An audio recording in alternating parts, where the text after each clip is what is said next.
made a nice story. You fixing up that old keep? Lifting the curse? Must have told it 100 times. But something got to gnawing at me. Thinking the spirits there weren't really at rest. That maybe the gods weren't finished with us.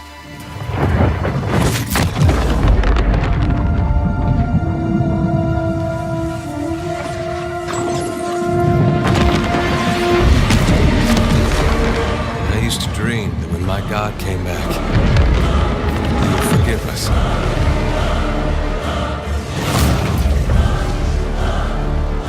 That's the trouble with dreams. Sooner or later, we all have to wake up.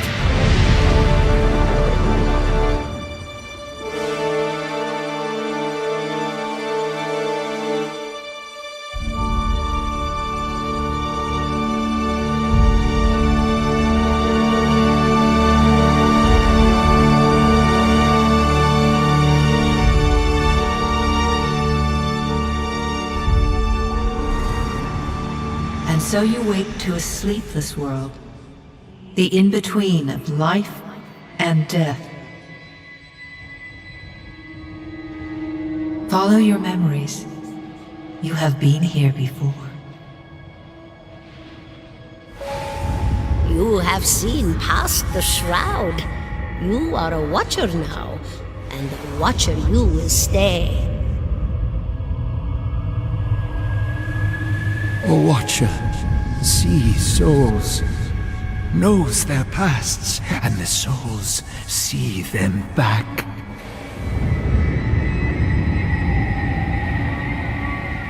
A dubious honor, inheriting a fortress both broken and cursed.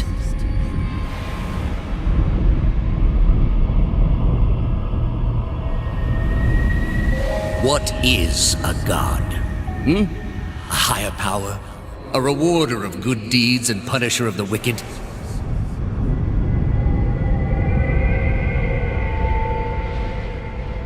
The gods aren't real, but something else entirely.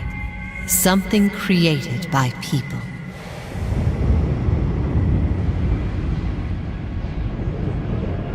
And did you ever consider that these were things you were never meant to understand? That their comprehension is beyond you?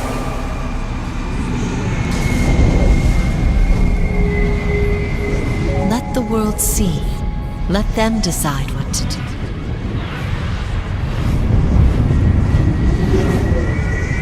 The wheel has turned again, Watcher. Come.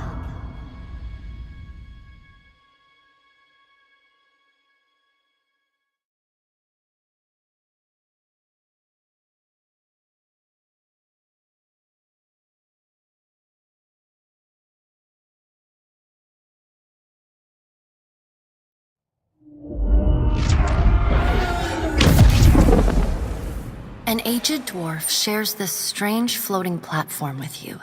His face is creased by so many wrinkles that his features lie buried amid shadowy pockets of skin. Still, the dwarf's well-practiced habits have left telltale tracks of a welcoming rictus across his visage. You can see his smile coming before it blooms, reshaping the dwarf's face from a hanging sack of flesh into something resembling an oddly carved, merry gourd, replete with unhealthy bumps and discolored splotches.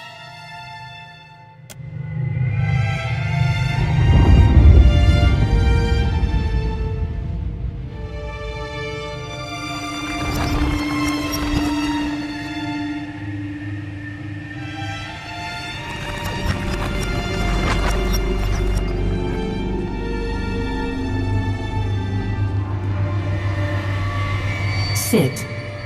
Please.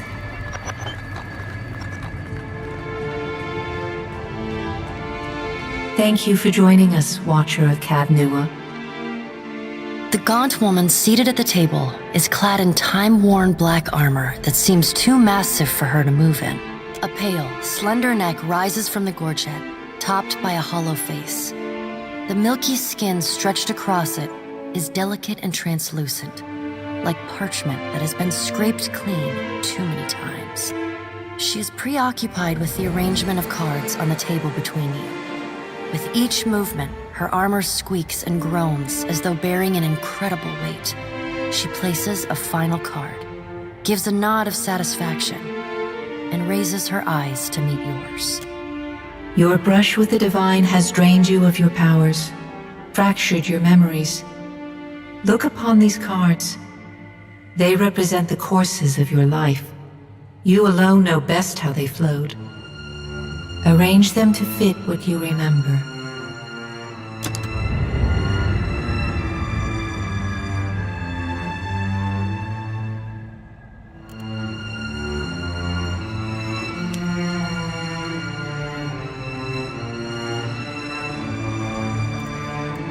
Does everything appear to be in order?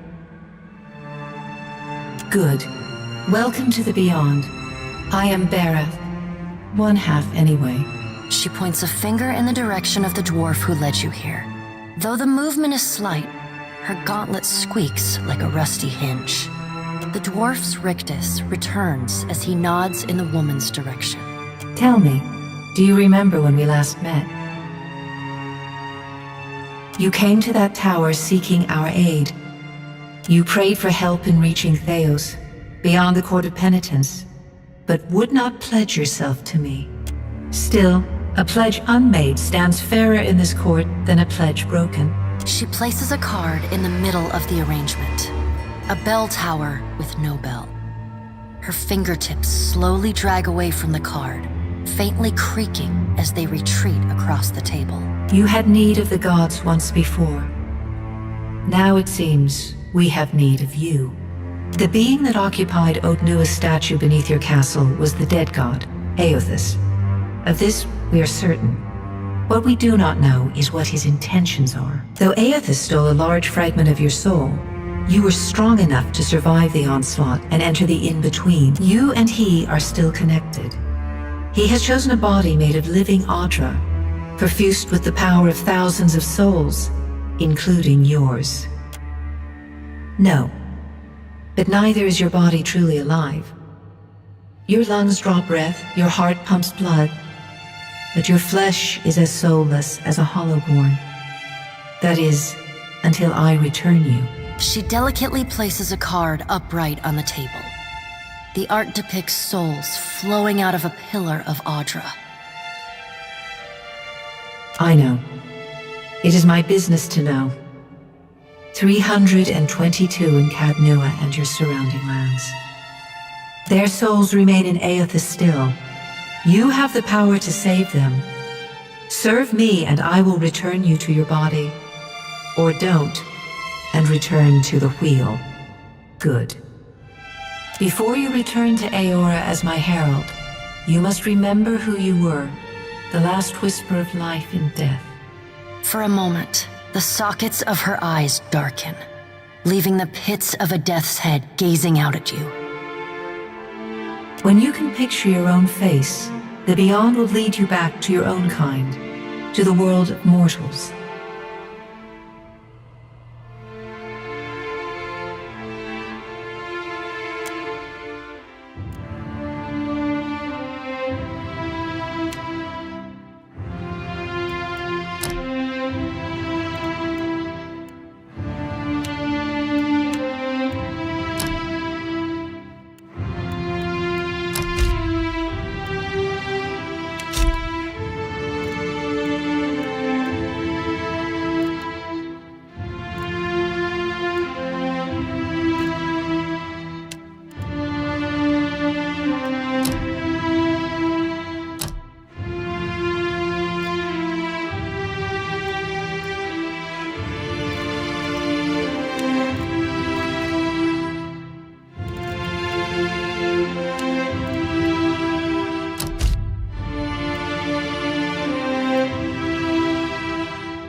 stand together!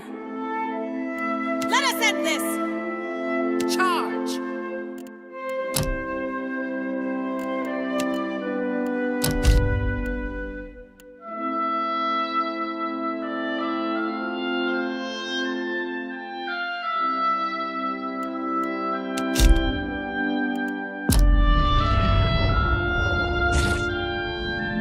Go forth now, Watcher, as my herald.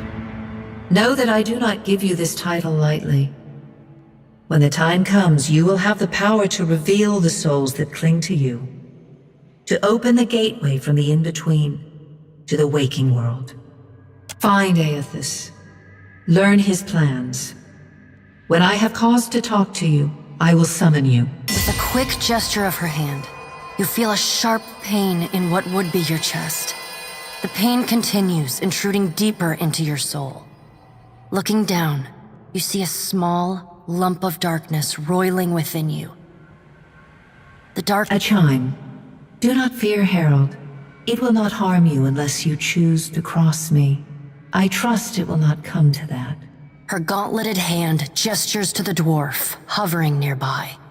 The dwarf nods, contorts his face with his odd smile.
The return to your body feels like waking after a fitful drunken sleep.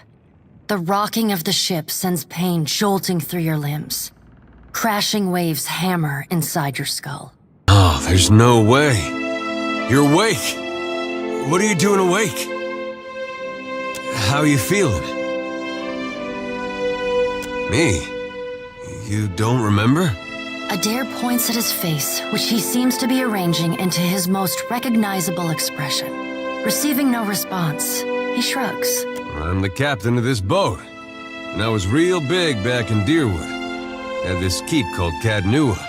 I was famous, and I was what you'd call a watcher. I'd go around talking to dead folks and creeping out just about everyone who saw. He holds up his hands with fingers curled to mimic claws. You're just some farmer. Likes to follow me around. Take most of the beating for me when we get attacked. Don't worry, it'll all come back. Ah, see? You remember. Anyway, you didn't answer my question. Heck, alive's a big improvement. I hate to cast a pall over your recovery, but I'm afraid I have some bad news for you. The voice echoes from inside the bust. The remains of the steward of Cadnua. Cadnua has been destroyed. Aethys possessed the statue of Maros Nua and rose from the ground, consuming the souls of all nearby. It is only by the exceptional strength of your soul that you survived. The further Aethys withdrew, the weaker you became. We chartered this ship and followed him to the Deadfire archipelago.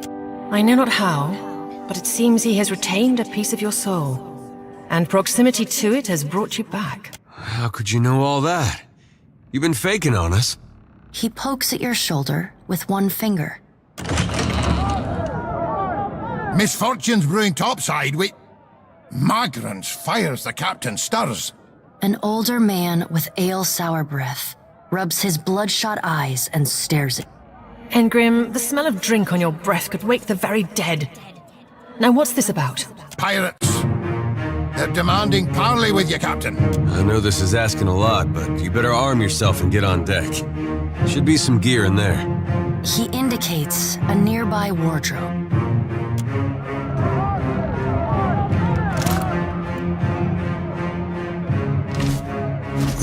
All right, now make some use of it.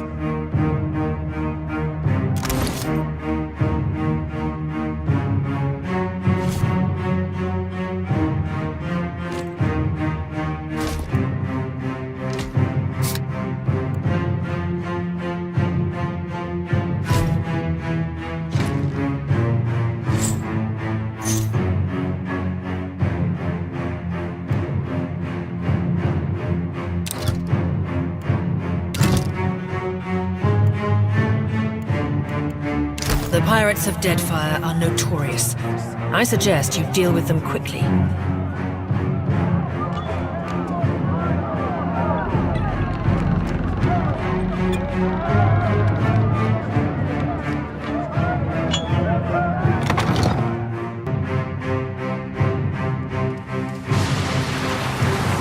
Well, what have we here? A little sloop? Lost and alone in the storm?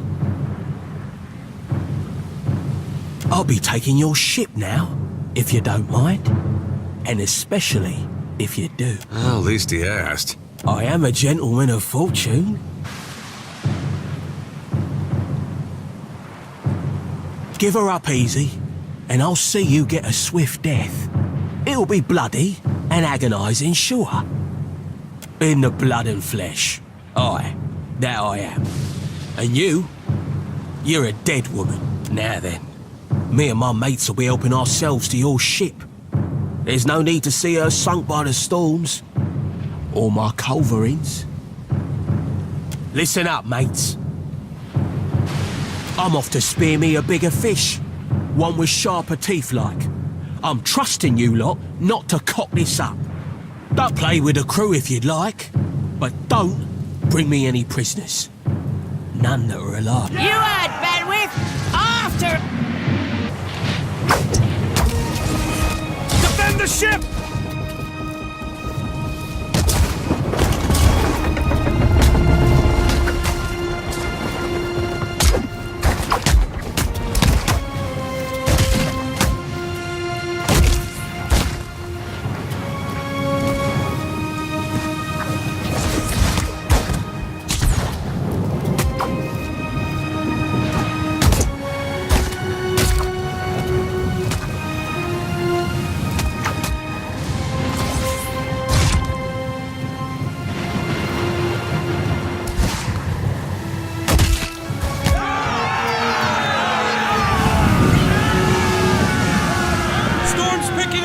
Take cover!